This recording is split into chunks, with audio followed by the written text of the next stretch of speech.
नमस्कार, मैं हूं श्रीकांत प्रत्युष और आप देख रहे हैं citypost.live.com।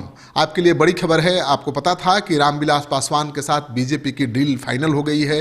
रामविलास पासवान को बिहार में 5 लोकसभा की सीट मिल रही है।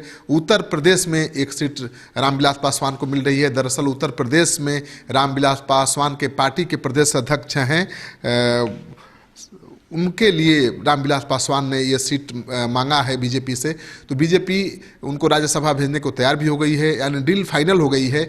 लेकिन आज उसका औपचारिक ऐलान होना था और इसीलिए बिहार के मुख्यमंत्री नीतीश कुमार भी दिल्ली में पहुंचे हुए हैं। लेकिन इस बीच एक बड़ी खबर आ रही है कि रामविलास पासवान वहाँ पर नहीं हैं। मुंबई अपने परिवार के साथ किसी रिश्तेदार की शादी में शामिल होने के लिए निकल गए हैं और रामविलास पासवान की वजह से आज होने वाला बीजेपी का जो प्रेस कॉन्फ्रेंस है, सीटों का जो ऐलान होने वाला था वो टल गया है।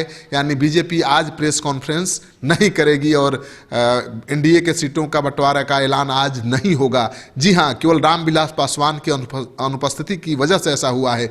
आपको पता है कि रामविलास पासवान के भाई पशुपति पारस ने 2 दिन पहले तगड़ा बयान दिया था और कहा था कि जिस तरह से बीजेपी ने नीतीश कुमार के साथ बैठकर बराबर सीटों पर लड़ने का फैसला ले लिया, रामविलास पासवान को पूछा तक नहीं, ये ठीक नहीं हुआ है।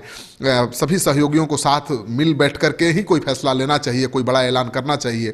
तो रामविलास पासवान के भाई के इस संदेश को बीजेपी ने काफ़ी गंभीरता से लिया है और अब तो बीजेपी क्या कर रही है, आप रामविलास पासवान के महत्व का अंदाज़ा इसी बात से लगा सकते हैं कि रामविलास पासवान कल एनडीए के सीटों के ऐलान के समय मौजूद रहें। इसके लिए बीजेपी की तरफ से रामविलास पासवान को मुंबई से दिल्ली लाने के लिए चार्टेड प्लेन भेज दिया गया है। यानी चार्टेड प्लेन से रामविलास पासवान को बीजेपी कल दिल्ली लाएगी और 11:30 बजे अमित शाह के घर पर एक साझा प्रेस कॉन्फ्रेंस होगा, जिसमें अमित शाह रहेंगे, अरुण जेटली रहेंगे, बिहार के बीजेपी प्रभारी रहेंगे और रामविलास पासवान और बिहार के मुख्यमंत्री नीतीश कुमार रहेंगे।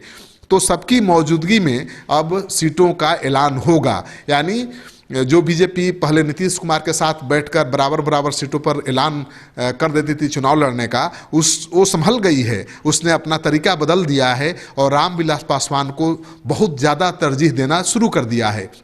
आप सोचिए कि मुख्यमंत्री नीतीश कुमार वहाँ पर पहुँचे हुए हैं, इसी सीट के घोषणा होने वाली थी, इसी ऐलान को लेकर पहुँचे हुए हैं। लेकिन उनके पहुँचने के बावजूद रामविलास पासवान का इंतजार किया जा रहा है। यानी रामविलास पासवान के बगैर बीजेपी सीटों के बंटवारे का ऐलान करने को तैयार नहीं है। तो मुख्यमंत्री नीतीश कुमार को भी इंतजार करना पड़ेगा पासवान के दिल्ली पहुंचने का। ये बड़ी खबर है और लग रहा है कि जिस तरह से यूपीए की चेयरपर्सन सोनिया गांधी रामविलास पासवान को महत्व देती थी और अपने घर से पैदल चलकर उनके घर पहुंच जाती थी, उसी तरह की तरजीह अब बीजेपी में भी रामविलास पासवान को मिलने लगा है। यानी रामविलास पासवान एक एक्का बन गए हैं और जिसके बिना चुनाव जीतना संभव ही नहीं है। और वैसे भी रामविलास पासवान के जो विरोधी हैं वो कहते हैं कि जिधर जीत होने वाली होती है उधर ही रामविलास पासवान मौसम का रुख भाप कर हो जाते हैं। लेकिन रामविलास पासवान को इतना महत्व देकर बीजेपी ने साबित कर दिया है कि रामविलास पासवान जिधर जाते हैं उधर ही जीत होती है।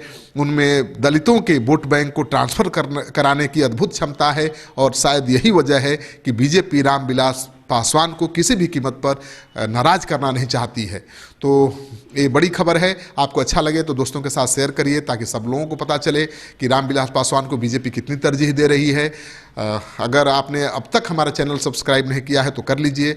आपका सहयोग समर्थन लगातार मिल रहा है, उसके लिए बहुत बहुत आभार। नमस्कार।